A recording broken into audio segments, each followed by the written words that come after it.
shipping containers at the port of Mobile in Alabama. The Trump administration regards the trade deficit as a drain on the American economy. Luke SharrettBloomberg Washington. President Trump has promised to cut federal taxes and reduce the nation's trade deficit with the rest of world, two economic priorities that are in direct conflict with each other. A wide range of experts agree that cutting taxes is likely to increase the trade deficit, which measures the difference between what the United States imports from other countries, like televisions and fruit, and what it exports, like cars and meat. In fact, a larger trade deficit is not a byproduct of the tax plan, it is the heart of the plan. The administration has said its $1.5 trillion tax cut will not balloon the federal budget deficit because the plan will generate enough economic growth to essentially pay for itself. The most optimistic projections of the likely economic benefits of the tax cuts are driven by increased trade deficits. I do expect a major trade deficit, absolutely, as part of this, said Lawrence J. Kotlikoff, a professor of economics at Boston University who supports the proposed tax cuts and whose analysis of the economic benefits has been cited by the White House. If this tax plan works, it works because the U.S. becomes more open to trade. The connection between tax cuts and trade deficits is not controversial. The mechanics are straightforward. Republicans are proposing to reduce federal revenue through a $1.5 trillion tax cut without a commensurate reduction in federal spending. To pay for the tax cuts, the government will need to borrow more dollars, some of which will come from foreign investors. Foreigners will get those dollars by selling more goods and services to Americans, which will widen the trade gap. There may not be much that macroeconomists can predict with accuracy, but a large tax cut will lead to a budget deficit, which will lead to a trade deficit, said Jeffrey Frankel, a professor of economics at Harvard. One widely cited economic simulation, the Penn-Wharton budget model, projects that the tax plan approved by the House on Thursday would increase the trade deficit by about $800 billion over 10 years. That would increase the annual trade deficit about 16% from its 2016 total of $502 billion.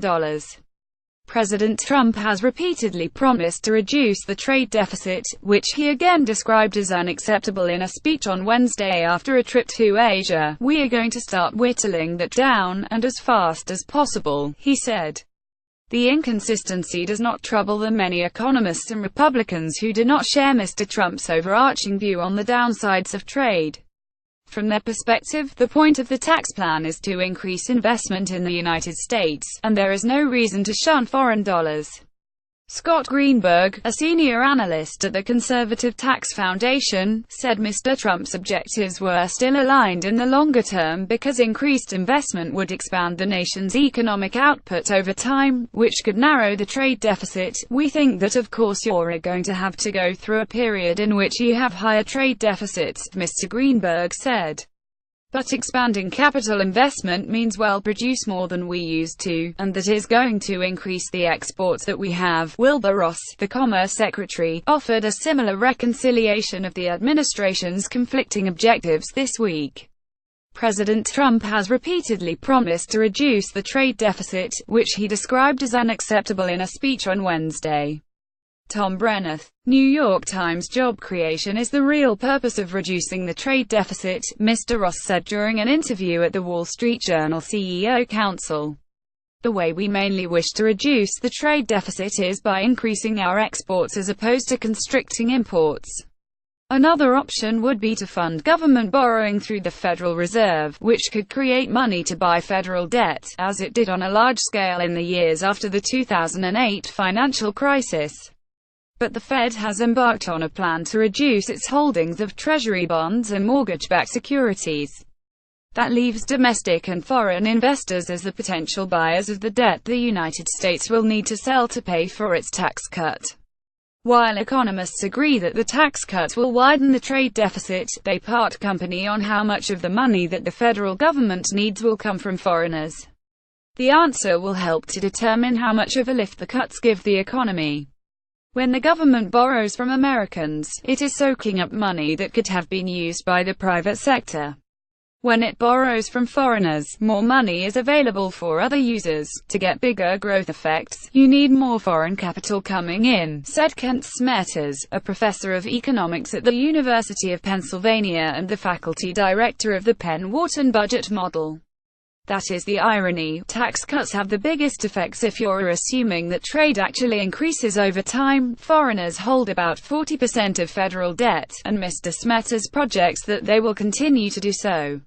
His model projects that the government would need to issue $2 trillion in additional debt for the tax cuts over the next decade, and that foreigners would buy $800 billion. That would add $80 billion to the annual trade deficit, significantly more than, for example, America's $56 billion trade deficit with Mexico last year.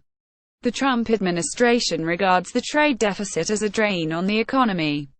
Mr. Trump has said other nations are stealing from the United States by selling goods and services to Americans without spending just as much money on American goods and services. Most economists, by contrast, see the trade deficit as a crude measuring stick that says little about the health of the domestic economy. This includes economists who think trade has imposed significant costs. The disruptions caused by trade are determined by the volume, not the balance. The workers at an Ohio factory that moves to Mexico do not benefit directly if a German company opens a comparable factory in Tennessee. But the biggest proponents of the tax cuts, excepting the Trump administration, also tend to be cheerleaders for increasing foreign trade. And it is their projections that the Trump administration has embraced in arguing that the tax plan moving through Congress will generate enough economic growth to let the government collect the same revenue at lower tax rates. Mr. Kotlikoff, for example, projects the tax cuts will not increase the federal debt over the long term, because of foreign investment. Mr. Kotlikoff regards this as a good thing. He said Americans were not saving enough money, so the best way to fund the investments necessary to increase economic growth was to import the money, expanding the nation's trade deficit. Does that bother me? He asked rhetorically.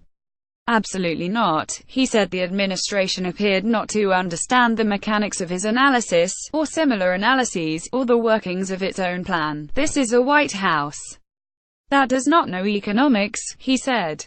Follow Binyamin Appelbaum on Twitter at @Appelbaum.